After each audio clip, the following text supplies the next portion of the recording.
about Human Genome Project of Lesson 6 Molecular Basis of Inheritance.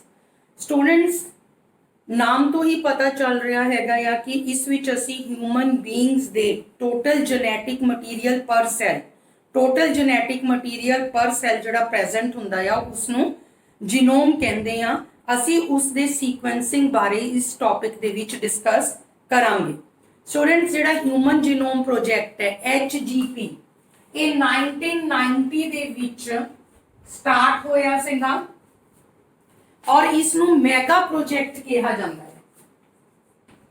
1990 ਵਿੱਚ start ਹੋਇਆ ਸੀਗਾ, ਇਸ ਨੂੰ ਮੈਗਾ ਪ੍ਰੋਜੈਕਟ ਕਿਹਾ ਜਾਂਦਾ ਹੈਗਾ ਆ ਕਿਉਂਕਿ ਇਸ ਪ੍ਰੋਜੈਕਟ ਨੂੰ ਖਤਮ ਹੋਣ ਦੇ ਲਈ 13 ਸਾਲ 13 ਇਅਰਸ ਜਿਹੜੇ ਸੀਗੇ ਇਸ ਪ੍ਰੋਜੈਕਟ ਨੂੰ ਖਤਮ ਹੋਣ ਦੇ ਵਿੱਚ ਲੱਗੇ ਔਰ ਮੀਨਸ 2003 ਦੇ ਵਿੱਚ ਜਾ ਕੇ 1990 ਵਿੱਚ ਸਟਾਰਟ ਹੋਇਆ ਤੇ 2003 ਦੇ ਵਿੱਚ ਜਾ ਕੇ ਇਹ ਜਿਹੜਾ ਹਿਊਮਨ ਜੀਨੋਮ ਪ੍ਰੋਜੈਕਟ ਸੀਗਾ ਇਹ ਕੰਪਲੀਟ ਹੋਇਆ। ਹੁਣ what is the project about, ਕਿਸ ਚੀਜ਼ ਦੇ ਬਾਰੇ ਹੈ ਪ੍ਰੋਜੈਕਟ? ਪਰ ਸੈਲ ਜੋ ਵੀ ਜੈਨੇਟਿਕ ਮਟੀਰੀਅਲ ਕਿਸੇ ਵੀ ਇੰਡੀਵਿਜੂਅਲ ਦੇ ਅੰਦਰ ਪ੍ਰੈਜ਼ੈਂਟ ਹੁੰਦਾ ਆ ਉਸ ਕੋਲੈਕਟਿਵਲੀ ਉਸ ਜੈਨੇਟਿਕ ਮਟੀਰੀਅਲ ਪਰ ਸੈਲ ਜਿਹੜਾ ਵੀ ਜੈਨੇਟਿਕ ਮਟੀਰੀਅਲ ਕਿਸੇ ਸੈੱਲ ਦੇ ਅੰਦਰ ਪ੍ਰੈਜ਼ੈਂਟ ਹੈਗਾ ਆ ਉਸ ਜੈਨੇਟਿਕ ਮਟੀਰੀਅਲ ਨੂੰ ਕੋਲੈਕਟਿਵਲੀ ਅਸੀਂ ਜੀਨੋਮ ਕਹਿੰਦੇ ਆ। ਹੁਣ ਇੱਥੇ ਅਸੀਂ ਹਿਊਮਨ ਬੀਇੰਗਸ ਦੀ ਗੱਲ ਕਰ ਰਹੇ ਹੈਗੇ ਆ, ਸੋ ਅਸੀਂ ਜਾਣਦੇ ਹੀ ਹੈਗੇ ਆ ਕਿ ਹਰ ਇੱਕ ਇੰਡੀਵਿਜੂਅਲ ਜਿਹੜਾ ਹੈਗਾ ਆ ਉਹ ਦੂਸਰੇ ਇੰਡੀਵਿਜੂਅਲ ਤੋਂ ਵੇਰੀ ਕਰਦਾ ਹੈ। ਹਰ ਇੱਕ ਇੰਡੀਵਿਜੂਅਲ ਦੂਸਰੇ ਇੰਡੀਵਿਜੂਅਲ ਤੋਂ ਡਿਫਰੈਂਟ ਹੈਗਾ ਆ। ਕਿਉਂ ਹੁੰਦਾ ਆ ਜੀ? ਕਿਉਂ ਹੁੰਦਾ ਆ ਕਿ ਦੋ ਇੰਡੀਵਿਜੂਅਲਸ ਆਪਸ ਦੇ ਵਿੱਚ ਡਿਫਰੈਂਟ ਹੈਗੇ ਆ, ਵੇਰੀਜ਼ ਕਰਦੇ ਆ ਕਿਉਂਕਿ ਉਹਨਾਂ ਦਾ ਜੋ ਵੀ ਸੀਕੁਐਂਸ ਹੁੰਦਾ ਆ DNA ਦਾ, ਮੀਨਸ ਉਹਨਾਂ ਦਾ ਜੋ ਵੀ ਜੈਨੇਟਿਕ ਮੇਕਅਪ ਹੋਵੇਗਾ ਉਹ ਇੱਕ ਦੂਸਰੇ ਨਾਲੋਂ ਡਿਫਰੈਂਟ ਹੋਵੇਗਾ। ਸੋ ਇਹ ਦੇਖਣ ਲਈ ਕਿ ਕੀ ਅਸੀਂ ਸਾਰੇ ਆਰਗੇਨਿਜ਼ਮਸ ਦਾ ਜੈਨੇਟਿਕ ਕੰਪੋਜੀਸ਼ਨ ਜਿਹੜਾ ਹੈਗਾ ਆ ਉਹ ਵੇਰੀਜ਼ ਕਰਦਾ ਹੈਗਾ ਆ ਔਰ ਜੇ ਵੇਰੀ ਕਰਦਾ ਹੈਗਾ ਆ ਤਾਂ ਉਹ ਕਿਸ ਹੱਦ ਤੱਕ, ਯਾਨੀ ਕਿ ਜੋ ਵੀ ਸੀਕੁਐਂਸਿੰਗ ਚ ਜੋ ਵੀ ਡਿਫਰੈਂਸ ਹੁੰਦੇ ਹੈਗੇ ਆ ਉਹ ਕਿਸ ਤਰ੍ਹਾਂ ਦੇ ਹੁੰਦੇ ਹੈਗੇ ਆ। ਤੇ ਇਸ ਦੀ ਸਟੱਡੀ ਕਰਨ ਨੂੰ ਹਿਊਮਨ ਜੀਨੋਮ ਪ੍ਰੋਜੈਕਟ ਜਿਹੜਾ ਸੀਗਾ ਉਹ ਸਟਾਰਟ ਕੀਤਾ ਗਿਆ ਕਿ ਜੇ ਦੋ ਇੰਡੀਵਿਜੂਅਲਸ ਜਿਹੜੇ ਉਹ ਡਿਫਰੈਂਟ ਹੈਗੇ, ਉਹਨਾਂ ਦਾ ਜੈਨੇਟਿਕ ਜਿਹੜਾ ਮਟੀਰੀਅਲ ਹੈ ਕੰਪੋਜੀਸ਼ਨ ਹੈ ਉਹ ਵੇਰੀਜ਼ ਕਰਦੀ ਹੈ, ਯਾਨੀ ਕਿ ਜੋ ਵੀ DNA ਦੇ ਸੀਕੁਐਂਸਿਸ ਦੇ ਵਿੱਚ ਡਿਫਰੈਂਸ ਹੈਗਾ ਆ ਉਹ ਕਿਸ ਤਰ੍ਹਾਂ ਦਾ ਹੈਗਾ ਆ ਉਹਨੂੰ ਸਟੱਡੀ ਕਰਨ ਦੇ ਲਈ ਹਿਊਮਨ ਜੀਨੋਮ ਪ੍ਰੋਜੈਕਟ ਜਿਹੜਾ ਸੀ ਉਹ ਸਟਾਰਟ ਕੀਤਾ ਗਿਆ। ਹੁਣ ਹਿਊਮਨ ਜੀਨੋਮ ਪ੍ਰੋਜੈਕਟ ਦੇ ਲਈ ਬਾਇਓ ਇਨਫੋਰਮੈਟਿਕਸ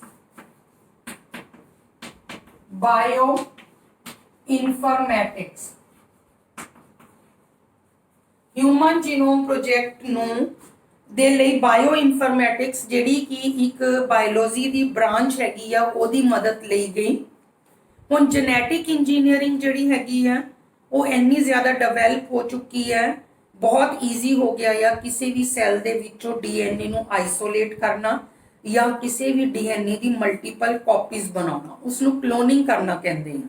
ਸੋ ਜੈਨੇਟਿਕ ਇੰਜੀਨੀਅਰਿੰਗ ਦਾ ਯੂਜ਼ ਕਰਕੇ, ਟੈਕਨੋਲੋਜੀਜ਼ ਦਾ ਯੂਜ਼ ਕਰਕੇ ਹਿਊਮਨ ਦੇ ਜਿਹੜੇ DNA ਦਾ ਸੀਕੁਐਂਸ ਹੈਗਾ ਆ ਉਹਨਾਂ ਨੂੰ ਆਸਾਨੀ ਦੇ ਨਾਲ ਅਸੀਂ ਪਤਾ ਕਰ ਸਕਦੇ ਹਾਂ। ਪਰ ਇਹ ਅਬਜ਼ਰਵ ਕੀਤਾ ਗਿਆ ਕਿ ਜੇ ਅਸੀਂ ਹਿਊਮਨ DNA ਦੇ ਸੀਕੁਐਂਸਿਸ ਨੂੰ ਰਿਟਰੀਵ ਕਰਦੇ ਹੈਗੇ ਆ, ਮੀਨਸ ਅਸੀਂ ਸੀਕੁਐਂਸਿਸ ਦਾ ਪਤਾ ਲਗਾਉਂਦੇ ਹਾਂ ਤੇ ਜੇ ਉਹਨਾਂ ਦੇ ਸੀਕੁਐਂਸਿਸ ਨੂੰ ਉਹਨਾਂ ਦੇ ਸੀਕੁਐਂਸਿਸ ਦੇ ਡਾਟਾ ਨੂੰ ਸਟੋਰ ਕਰਦੇ ਹਾਂ ਬੁੱਕਸ ਦੇ ਵਿੱਚ, ਪ੍ਰਿੰਟਡ ਬੁੱਕਸ ਦੇ ਵਿੱਚ, ਠੀਕ ਹੈ, DNA ਦੇ ਸੀਕੁਐਂਸਿਸ ਦਾ ਪਤਾ ਲਗਾ ਕੇ ਉਸ ਡਾਟਾ ਨੂੰ ਪ੍ਰਿੰਟਡ ਬੁੱਕਸ ਦੇ ਵਿੱਚ ਸਟੋਰ ਕਰਦੇ ਹਾਂ ਤੇ ਜੇ ਇੱਕ ਬੁੱਕ ਜਿਹੜੀ ਹੈਗੀ ਹੈ ਉਹਦੇ 1000 ਪੇजेस ਹੈ, ਇੱਕ ਬੁੱਕ ਦੇ 1000 ਪੇजेस ਹੁੰਦੇ ਆ ਔਰ ਹਰ ਪੇਜ ਦੇ ਵਿੱਚ 1000 ਲੈਟਰਸ ਹੈ, ਠੀਕ ਹੈ। DNA ਸੀਕੁਐਂਸਿਸ ਦਾ ਪਤਾ ਲਗਾ ਕੇ ਜੇ ਉਸ ਡਾਟਾ ਦੇ ਨੂੰ ਬੁੱਕਸ, ਪ੍ਰਿੰਟਡ ਬੁੱਕਸ ਦੇ ਵਿੱਚ ਸਟੋਰ ਕੀਤਾ ਜਾਵੇ ਔਰ ਜੇ ਇੱਕ ਬੁੱਕ ਦੇ 1000 ਪੇजेस ਹੈਗੇ ਆ ਔਰ ਹਰ ਪੇਜ ਦੇ ਵਿੱਚ 1000 ਲੈਟਰ ਹੁੰਦੇ ਆ ਤਾਂ ਸਾਨੂੰ 3300 ਬੁੱਕਸ ਜਿਹੜੀਆਂ ਹੈਗੀਆਂ ਉਹਨਾਂ ਦੀ ਲੋੜ ਪੈਂਦੀ ਹੈਗੀ ਆ to store the complete data ਔਰ the sequences of the human genome, ਯਾਨੀ ਕਿ ਟੋਟਲ 3300 ਬੁੱਕਸ ਦੀ ਲੋੜ ਪੈਂਦੀ ਹੈ ਜੇ ਅਸੀਂ ਪ੍ਰਿੰਟਡ ਬੁੱਕਸ ਦੇ ਵਿੱਚ ਹਿਊਮਨ ਜੀਨੋਮ ਦੇ ਜੈਨੇਟਿਕ ਮਟੀਰੀਅਲ ਦੀ ਸੀਕੁਐਂਸਿਸ ਦੇ ਪੂਰੇ ਡਾਟਾ ਨੂੰ ਸਟੋਰ ਕਰਦੇ ਹਾਂ। ਸੋ ਜਿਹੜੀਆਂ ਇੰਨੀਆਂ ਜ਼ਿਆਦਾ ਪ੍ਰੋਬਲਮਸ ਹੈਗੀਆਂ ਉਹਨਾਂ ਨੂੰ ਅਵੋਇਡ ਕਰਨ ਦੇ ਲਈ ਡਿਵੈਲਪਿੰਗ ਟੈਕਨੋਲੋਜੀਜ਼ ਹਨ ਜਿਨ੍ਹਾਂ ਦੇ ਨਾਲ ਅਸੀਂ ਡੀਐਨਏ ਦੇ ਸੀਕੁਐਂਸਿਸ ਨੂੰ ਰਿਟਰੀਵ ਕਰ ਸਕੀਏ ਤੇ ਅਸੀਂ ਉਹਨਾਂ ਨੂੰ ਐਨਾਲਾਈਜ਼ ਕਰ ਸਕੀਏ। ਤੇ ਇਹਦੇ ਲਈ ਬਾਇਓਲੋਜੀ ਦੀ ਇੱਕ ਬ੍ਰਾਂਚ ਹੈਗੀ ਆ ਬਾਇਓ ਇਨਫੋਰਮੈਟਿਕਸ, ਉਹ ਇਸ ਪ੍ਰੋਬਲਮ ਦੇ ਨਾਲ ਡੀਲ ਕਰਦੀ ਹੈ। ਸੋ ਬਾਇਓ ਇਨਫੋਰਮੈਟਿਕਸ ਕੀ ਹੈਗੀ ਆ? Basically it is a branch of science which deals with the storage of information of the living beings, means living beings ਦੇ genetic material ਦੇ per cell ਦਾ ਮਿਲਣ ਵਾਲੇ ਜਿਹੜੇ genetic composition ਹੈਗੀ ਆ ਉਸ ਦੀ information ਨੂੰ ਕੰਪਿਊਟਰ ਦੇ ਵਿੱਚ ਸਟੋਰ ਕਰਨ ਦੇ ਲਈ ਬਾਇਓਲੋਜੀ ਦੀ ਜਿਹੜੀ ਬ੍ਰਾਂਚ ਹੁੰਦੀ ਹੈ ਉਸ ਨੂੰ ਬਾਇਓ ਇਨਫੋਰਮੈਟਿਕਸ ਕਹਿੰਦੇ ਆ।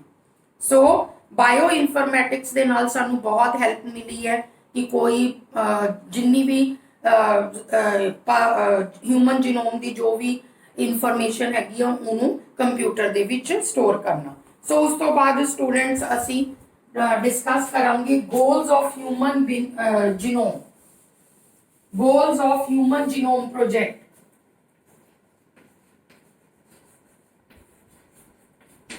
ਹਿਊਮਨ ਜੀਨੋਮ ਪ੍ਰੋਜੈਕਟ ਜਿਹੜਾ ਆ ਉਹਦੇ ਕੀ ਗੋਲਸ ਹੈਗੇ ਆ? ਕਿਉਂਕਿ ਇਹ ਪ੍ਰੋਜੈਕਟ ਜਿਹੜਾ ਸੀਗਾ ਉਹ ਬਣਾਇਆ ਗਿਆ, ਠੀਕ ਹੈ, ਤਾਂ ਉਹਦੇ ਕੋਈ ਨਾ ਕੋਈ ਗੋਲਸ, ਕੋਈ ਨਾ ਕੋਈ ਤਾਂ ਏਮਸ ਰਹੇ ਹੋਣਗੇ ਇਸ ਪ੍ਰੋਜੈਕਟ ਨੂੰ ਸਟਾਰਟ ਕਰਨ ਦੇ ਲਈ। ਔਰ ਸਟੂਡੈਂਟਸ ਜਿਹੜੇ ਤੁਹਾਡੀਆਂ ਬੁੱਕਸ ਹੈਗੀਆਂ ਆ NCERT ਦੀ, ਪੰਜਾਬ ਸਕੂਲ ਐਜੂਕੇਸ਼ਨ ਬੋਰਡ ਦੀ, ਉਹਨਾਂ ਬੁੱਕਸ ਦੇ ਵਿੱਚ ਵੀ ਇਹ ਜਿਹੜੇ ਗੋਲਸ ਹੈਗੇ ਆ ਹਿਊਮਨ ਜੀਨੋਮ ਪ੍ਰੋਜੈਕਟ ਦੇ ਉਹ ਲਿਖੇ ਹੋਏ ਆ। ਸਭ ਤੋਂ ਪਹਿਲਾਂ ਕੀ ਹੈਗਾ ਆ? To identify all the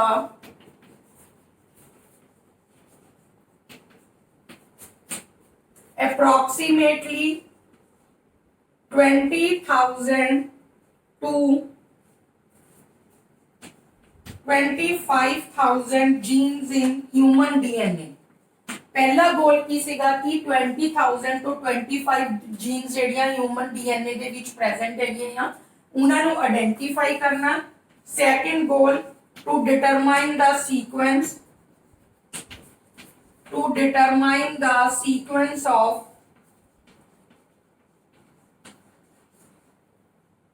3 billion chemical base pairs that make up the human DNA।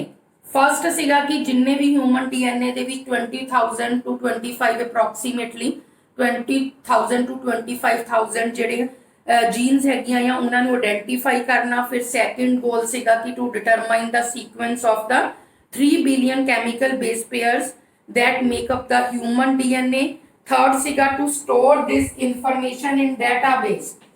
Third goal की सीगा to store this information in database।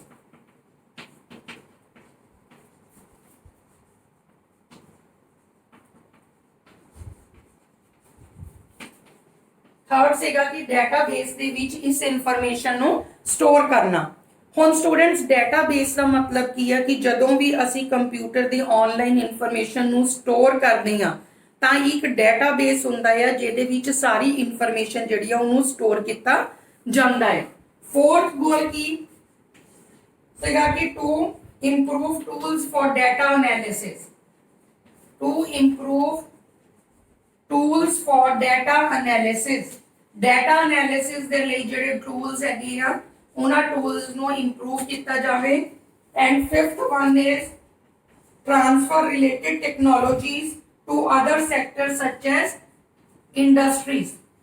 Transfer related technologies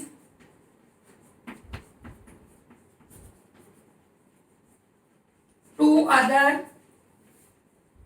sectors such as industries।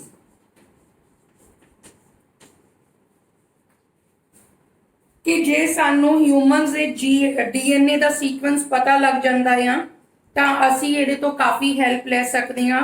ਇੱਕ ਇੰਡਸਟਰੀ ਜਿਹੜੀ ਹੈਗੀ ਆ ਉਹਨੂੰ ਦੂਸਰੀ ਇੰਡਸਟਰੀ ਦੇ ਨਾਲ ਅਸੀਂ ਲਿੰਕ ਕਰ ਸਕਦੇ ਹਾਂ। ਜਿਵੇਂ ਐਗਜ਼ਾਮਪਲ ਹੈਗੀ ਆ ਕਿ ਸਾਨੂੰ ਅਸੀਂ ਮੈਡੀਸਨ ਬਣਾਉਣਾ ਚਾਹੁੰਦੇ ਹਾਂ ਤੇ ਜੇ ਸਾਨੂੰ ਡੀਐਨਏ ਦੇ ਸੀਕੁਐਂਸ ਦਾ ਪਤਾ ਹੈਗਾ ਆ ਤਾਂ ਅਸੀਂ ਆਸਾਨੀ ਦੇ ਨਾਲ ਉਸ ਨੂੰ ਕਨੈਕਟ ਕਰ ਸਕਦੇ ਹਾਂ ਫਾਰਮਾਸਿਊਟੀਕਲਸ ਦੇ ਨਾਲ ਤਾਂ ਕਿ ਉਹਨਾਂ ਜੀਨਸ ਦੇ ਇਫੈਕਟ ਨੂੰ ਸਟੱਡੀ ਕੀਤਾ ਜਾ ਸਕੇ और जे किसी डिसऑर्डर ਨੂੰ ठीक ਕਰਨ ਦੇ ਲਈ ਮੈਡੀਸਨ ਦੀ ਲੋੜ ਹੈਗੀ ਆ ਤਾਂ ਉਹ ਮੈਡੀਸਨ ਜਿਹੜੀ ਉਹ ਪ੍ਰਿਪੇਅਰ ਕੀਤੀ ਜਾ ਸਕੇ। और 6th हैगा या गोल address the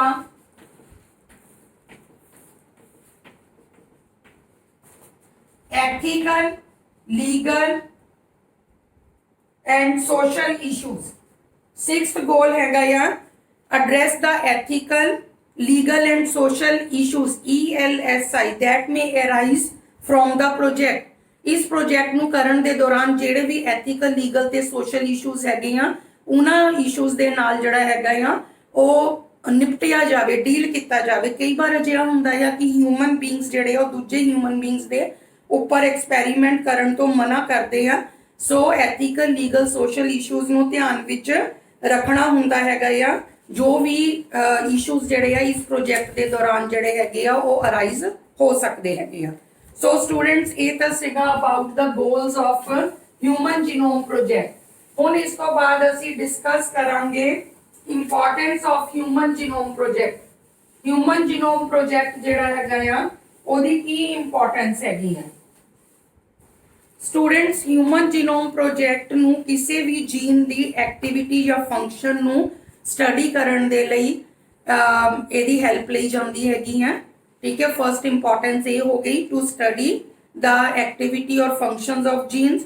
सैकेंड हैगा या कोई भी डिसऑर्डर हैगा या डिजीज हैगी आ उन्होंने करैक्ट किया जाता है और ਇਹਦੀ ਮਦਦ ਦੇ ਨਾਲ। एंड थर्ड वन हैगा या किसी भी प्लांट एनिमल या ਹਿਊਮਨ ਦੇ ਜੀਨਸ ਦੀ ਸਿਗਨੀਫੀਕੈਂਸ ਨੂੰ ਪਤਾ ਲਗਾਉਣ ਦੇ ਲਈ ਮੀਨਸ ਐਵੋਲੂਸ਼ਨ ਦੇ ਵਿੱਚ ਉਹ ਕਿਸ ਤਰ੍ਹਾਂ ਰਿਸਪੌਂਸਿਬਲ ਹੈਗਾ ਆ ਇਹ ਡਿਟਰਮਾਈਨ ਕਰਨ ਦੇ ਲਈ ਵੀ ਇਹ ਹਿਊਮਨ ਜੀਨੋਮ ਪ੍ਰੋਜੈਕਟ ਜਿਹੜਾ ਹੈਗਾ ਆ ਉਹਦੀ ਇੰਪੋਰਟੈਂਸ ਹੈਗੀ ਹੈ।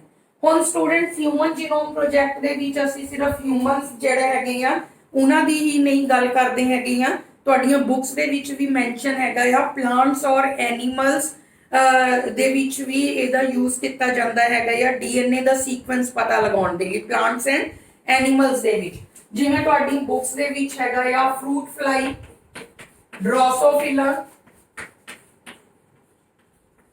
ਉਹਦੇ ਵੀ ਡੀਐਨਏ ਸੀਕੁਐਂਸਸ ਦੇ ਪਤਾ ਲਗਾਉਣ ਦੇ ਲਈ ਹਿਊਮਨ ਜੀਨੋਮ ਪ੍ਰੋਜੈਕਟ ਦੀ ਪਤਾ ਕੀਤਾ ਜਾਂਦਾ। ਤੇ ਇਸੇ ਤਰ੍ਹਾਂ ਹੀ ਇੱਕ ਪੈਰਾਸਿਟਿਕ ਨੀਮਾਟੋਡ ਹੈਗਾ ਆ ਸੀ ਐਲੀਗੈਂਸ, ਉਹਦੇ ਵਿੱਚ ਵੀ ਇਹਦੀ ਮਦਦ ਲਈ ਜਾਂਦੀ ਹੈ। ਐਂਡ ਪਲਾਂਟਸ ਹੈਗੇ ਆ ਜਿਵੇਂ ਰਾਈਸ ਹੈਗਾ ਆ ਐਂਡ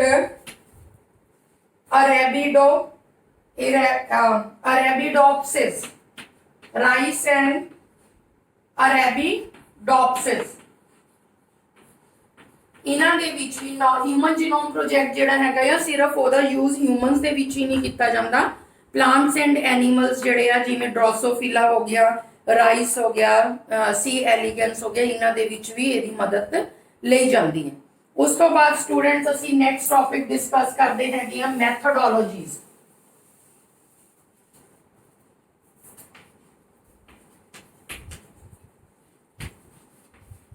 ਮੈਥੋਡੋਲੋਜੀਜ਼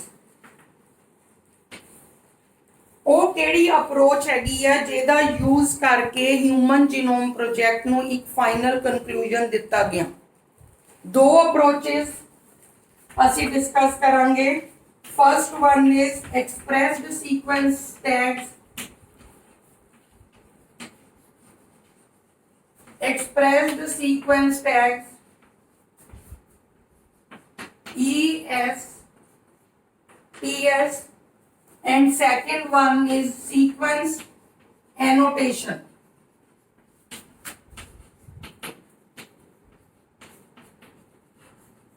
ਇਹ ਦੋ ਮੈਥੋਡੋਲੋਜੀਜ਼ ਹੈ, ਦੋ ਅਪਰੋਚਸ ਹੈਗੀਆਂ ਜਿਨ੍ਹਾਂ ਦਾ ਯੂਜ਼ ਕਰਕੇ ਹਿਊਮਨ ਜੀਨੋਮ ਪ੍ਰੋਜੈਕਟ ਜਿਹੜਾ ਹੈ ਉਹਨੂੰ ਇੱਕ ਫਾਈਨਲ ਕਨਕਲੂਜਨ ਦਿੱਤਾ ਗਿਆ।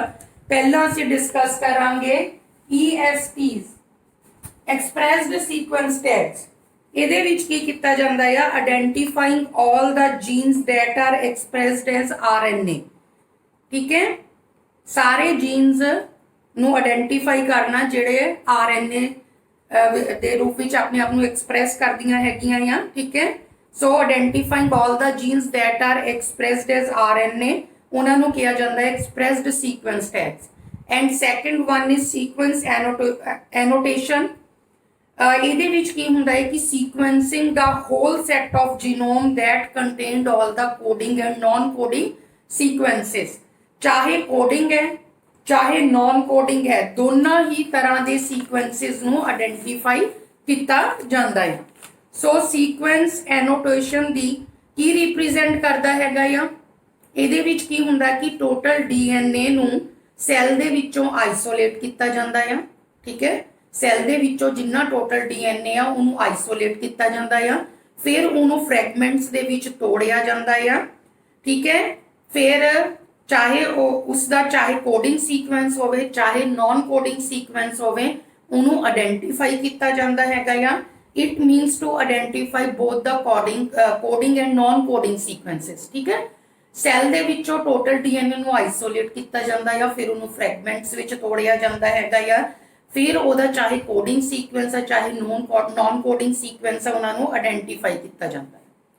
फिर की होंदा कि स्टूडेंट्स कुछ वैक्टर्स होंदे हैगे आ, ठीक है, जिन्हां दी जरूरत होंदी हैगी आ डिजायरेबल जीन या डीएनए दी क्लोनिंग करन दे लई, उन्हां दी मल्टीपल कॉपीज बनाउण दे लई। YAC and BAC। YAC की है yeast artificial chromosome, yeast artificial chromosome, and BAC की है बैक्टीरियल आर्टिफिशियल क्रोमोसोम्स। मीन्स असी जीस्ट फंगस ते बैक्टीरिया दे क्रोमोसोम्स नू यूज कर सकते हैं डिजायरेबल जीन नू क्लोन करवाउण दे लई या किसी होस्ट ऑर्गेनिज्म दे अंदर डिजायरेबल जीन नू ट्रांसफर करन दे लई, and this process is known as transformation. जिस च असी डिजायरेबल जीन या डीएनए नू बैक्टीरिया दे प्लाज्मिड दे विच अंदर पाया जाता है। हुण प्लाज्मिड की है, प्लाज्मिड डबल स्ट्रैंडेड डीएनए हुंदा है बैक्टीरिया दे अंदर, एंड फिर प्लाज्मिड दे अंदर डिजायरेबल जीन या डीएनए नू उसके अंदर पा दिता, फिर जिहड़ा ये प्लाज्मिड हैगा या उन्होंने होस्ट ऑर्गेनिज्म दे अंदर पहुंचा दिता जाता है, and this process is known as transformation. This process is known as transformation.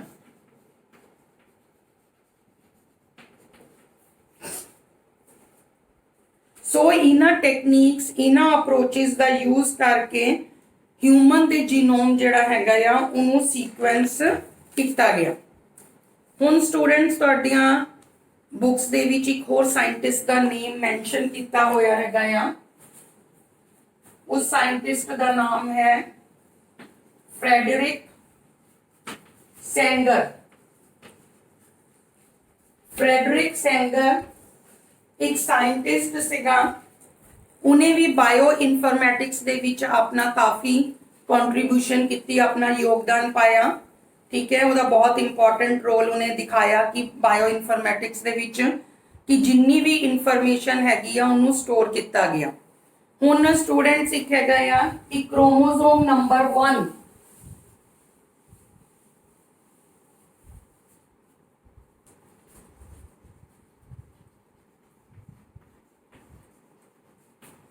Chromosome number 1 they sequence नू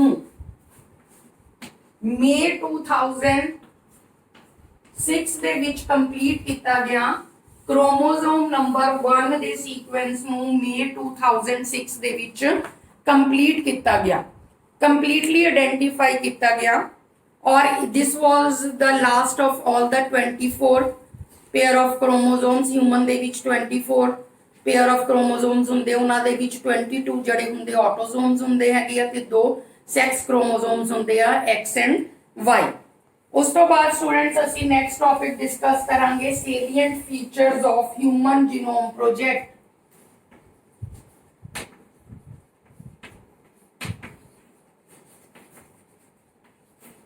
Salient features of human genome project.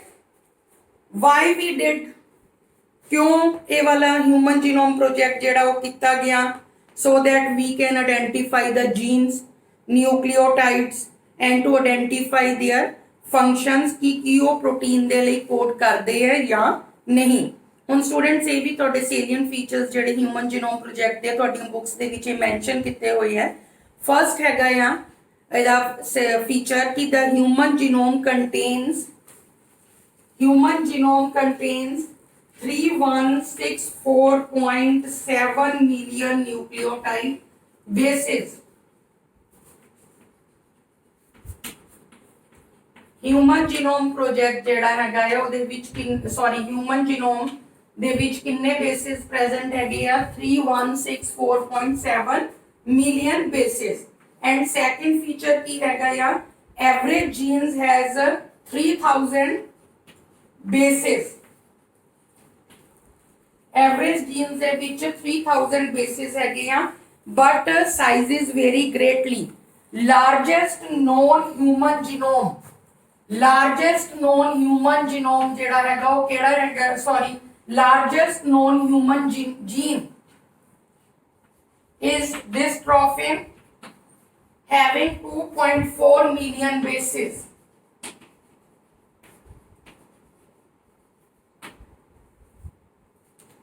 ठीक है स्टूडेंट, सेकंड फीचर की हैगा या कि एवरेज जीन ਜਿਹੜਾ ਹੈ ਉਹਦੇ ਵਿੱਚ 3000 bases ਹੈਗੇ ਹੈ and average gene has 3000 bases but sizes vary greatly and largest human gene ਹੈਗਾ ਹੈ dystrophin ਜਿਹਦੇ ਵਿੱਚ 2.4 million bases present ਹੈਗੇ ਹੈ। थर्ड फीचर की हैगा total number of genes। Total number of genes किन्ने एस्टिमेटेड हैगे हैं 30,000। Total number of estimated genes is 30,000। पहला ही एस्टिमेट लगाया गया सीगा कि 80,000 तो लेके 1,40,000 जीन्स होंगे पर बाद विच एस्टिमेट लगाया गया कि 30,000 जेडे जीन्स हैगे दे आर प्रेजेंट।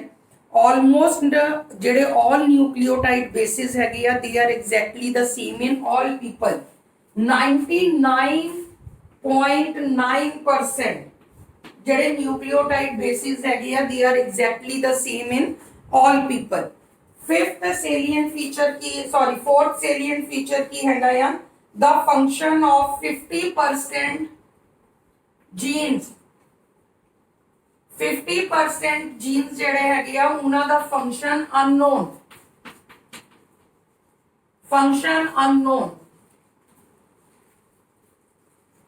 किन्ने सिगे total number of genes estimate लगाया गया 30,000। उन्हां 30,000 जीन्स दे विचों 50% जीन्स जेडे हैगे आ उन्हां दा फंक्शन जेड़ा आ अननोन हैगा है। फिफ्थ हैगा या कि जेडे 50% जीन्स हैगे आ इन्हां विचों less than 2% code for proteins। 50% विचों less than 2% genes जेडे आ they code for proteins। and sixth one की है feature repeated sequences।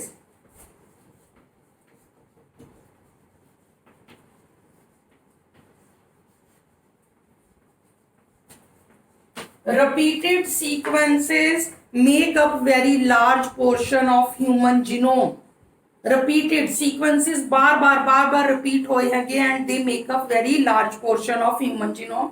And seventh हैगा या कि जेडे repeated sequences are they are stretches of DNA that are repeated many times, sometimes 100 to 1000 times।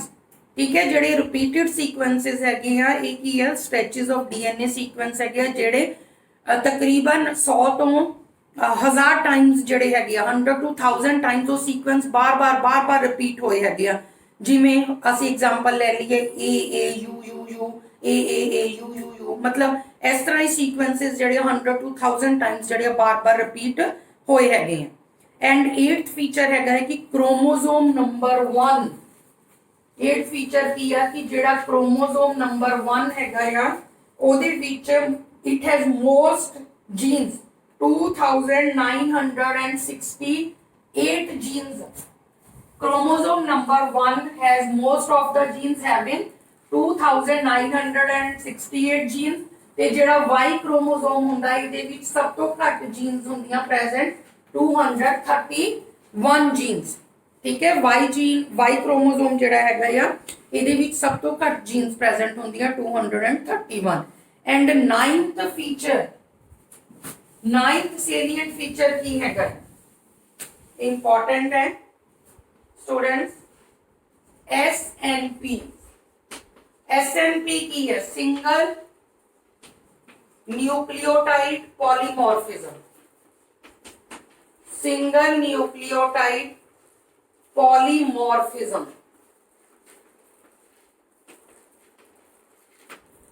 Single nucleotide polymorphism की है कोई भी इंडिविजुअल किसी दूसरे इंडिविजुअल तो 99.9% ਤਾਂ ਮਿਲ ਸਕਦਾ ਹੈ। ਅਸੀਂ ਇਹ ਪਹਿਲਾਂ ਡਿਸਕਸ ਕੀਤਾ ਸੀਗਾ ਕਿ ਸਾਰੇ ਜਿਹੜੇ ਇੰਡੀਵਿਜੂਅਲਸ ਹੈਗੇ ਆ 99.9% ਤੋਂ ਆਪਸ ਦੇ ਵਿੱਚ ਸੇਮ ਹੋ ਸਕਦੇ ਹੈਗੇ ਆ। ठीक है, पर देयर इज स्टिल 0.1% डिफरेंस है। ठीक है students, I am discussing about this SNP single nucleotide polymorphism. ਇਹਦੇ ਬਾਰੇ ਕੀ ਹੈਗਾ ਆ ਕਿ ਕੋਈ ਵੀ ਇੰਡੀਵਿਜੂਅਲ ਜਿਹੜਾ ਹੈਗਾ ਦੂਸਰੇ ਇੰਡੀਵਿਜੂਅਲ ਤੋਂ 99.9% ਤਾਂ ਦੂਸਰੇ ਇੰਡੀਵਿਜੂਅਲ ਦੇ ਨਾਲ ਮਿਲ ਸਕਦਾ ਆ, ਪਰ ਸਟਿਲ 0.1% ਜਿਹੜਾ ਆ ਉਹ ਡਿਫਰੈਂਸ ਹੈਗਾ ਆ। सो हो सकता है कि उन्होंने किसी एक सिंगल बेस पेयर च वेरिएशन होवे, सिंगल बेस पेयर च डिफरेंस होवे। So scientist have identified about 1.4 million locations where single base DNA difference occur in humans.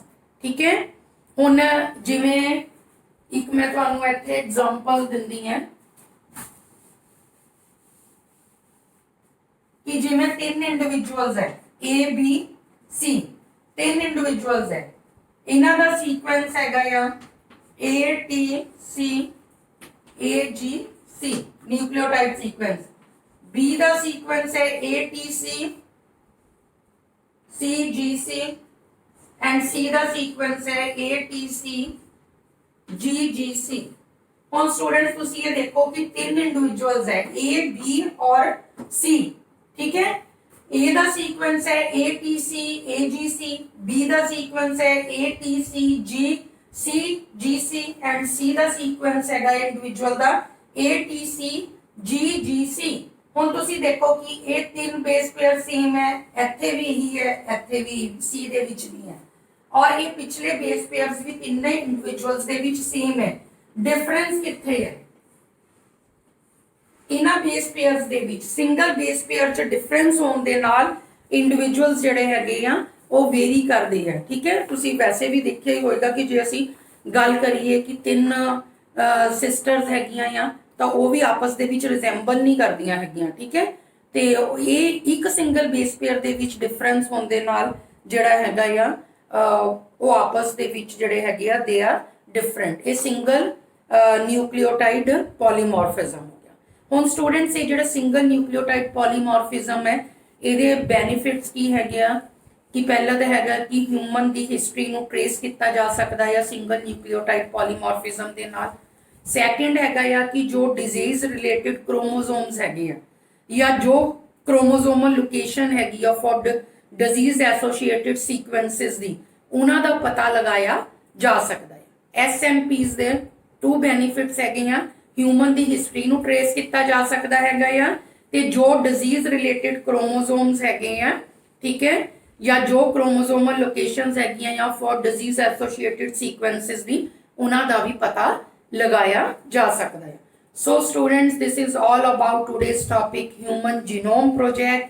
I hope तुहानूं ये टॉपिक अच्छे तरीके दे नाल समझ आ गया होगा। Thank you so much for watching, and if you like the lecture please subscribe my channel. Thank you so much.